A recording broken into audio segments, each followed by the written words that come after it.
ఆ వచ్చిన వాళ్ళు ఎన్టీ రామారావు ఉన్నారు, నాగేశ్వరరావు గారు ఉన్నారు, ఎస్వి రంగారావు ఉన్నారు, అందరూ ఉన్నారు. సావిత్రి గారు, జమున గారు, అంజలిదేవి గారు, వీళ్ళందరూ కూడా ఫస్ట్ టైం అసలు అంతమంది సినిమా యాక్టర్లు ఒకసారి దగ్గరలో ఉండి చూడటం అనేది. అంత దగ్గరలో చూసే అవకాశం వచ్చేది కానీ వెళ్ళి షేక్ హ్యాండ్ ఇచ్చే అవకాశం లేదు. అయ్యో షేక్ హ్యాండ్లు ఇవ్వలేకపోయామే అని అనుకున్నాను. ఎందుకంటే రామారావు విడిగా కూడా చాలా అందగాడు ఆయన, చాలా అందంగా ఉంటారు ఆయన.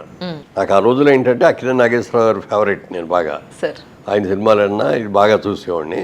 ఎన్టీ రామారావుని ఎక్కడికి లైక్ చేసేవాడిని అంటే పౌరాణిక చిత్రాలు, జానపద చిత్రాలు, చారిత్రాత్మక చిత్రాలు, వీటన్నిటిలోనే ఎన్టీ రామారావు అంటే చాలా ఇష్టం. నాగేశ్వరరావు అనేప్పుడు సోషల్ ఫిలిమ్స్ అనే దానికి వచ్చినప్పుడు మాకు నాగేశ్వరరావు గారి మీద ఉండేది. ఎవరికి షేక్ హ్యాండ్ ఇవ్వలేకపోయాము. తర్వాత సినిమా ఇండస్ట్రీకి వచ్చి అనుకోకుండా సినిమా ఇండస్ట్రీకి రావటం, సినిమా హీరో రావటం, అప్పుడు 10-15 సినిమాలు 20 సినిమాలు అయిపోయినాయి. అయిపోయిన తర్వాత కూడా వాళ్ళని కలిసే అవకాశం రాలా నాకు.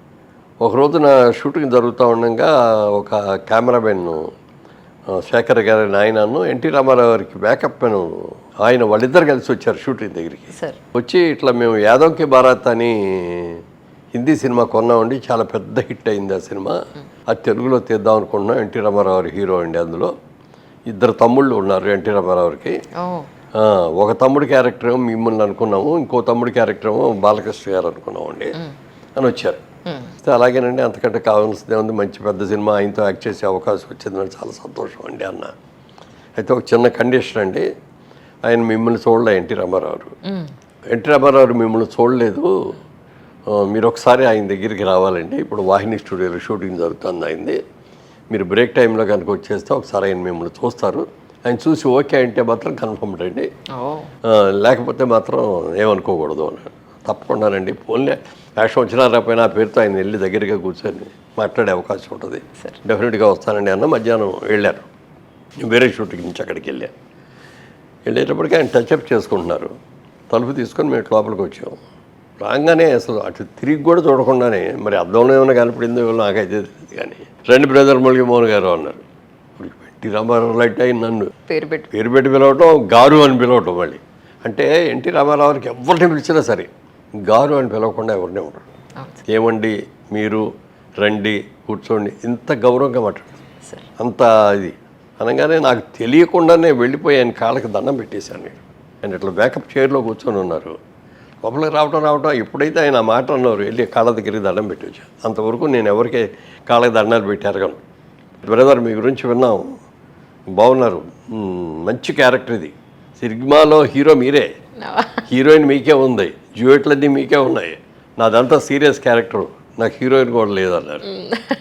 అని బాలయ్య బాబు మన అబ్బాయి 3వ క్యారెక్టర్ వేస్తున్నాడు, వచ్చాడు తమ్ముడు. అతను స్టేజ్ మీద గిటార్ పాటలు పాడుతూ ఉంటాడు అనమాట. ముగ్గురు బ్రదర్స్, ముగ్గురు విడిపోయి మళ్ళీ కలుసుకోవటం ఎట్లా అనే దాని మీద సబ్జెక్టు. ఆ సినిమాలో అసలు నిజంగా ఎంత ఆనందం కలిగిందంటే, ఆ సినిమా జరిగినన్ని రోజులు కూడా నాకు ఎక్కడో ఏదో స్వర్గలోకంలో ఉన్నా నేను అంత ఫీలింగ్ అనమాట. అసలు మీరు కలవడం, ఒక షేక్ హ్యాండ్ ఇవ్వడమే అని అనుకుంటే ఆయనతో కలిసి యాక్ట్ చేయడం, ఆయన తమ్ముడిగా పైగా. ఓపెనింగ్ డే ముహూర్తం షాట్ కూడా ఎన్టీ రామారావు వచ్చేసి సిగరెట్ నోట్లో పెట్టుకొని అగ్గిపెట్టు కోసం చూస్తే అగ్గిపెట్టి లేదు, ఎవరు ఇంకో చేయొచ్చు అగ్గిపెట్టు వెలిగిస్తాయి, అది బాలకృష్ణ. మధ్యలో వీళ్ళిద్దరి మధ్యలో నేను వచ్చేసి నా సిగరెట్, అది ముహూర్తం షాట్. ఎంజి రామచంద్రన్ గారు క్లాప్.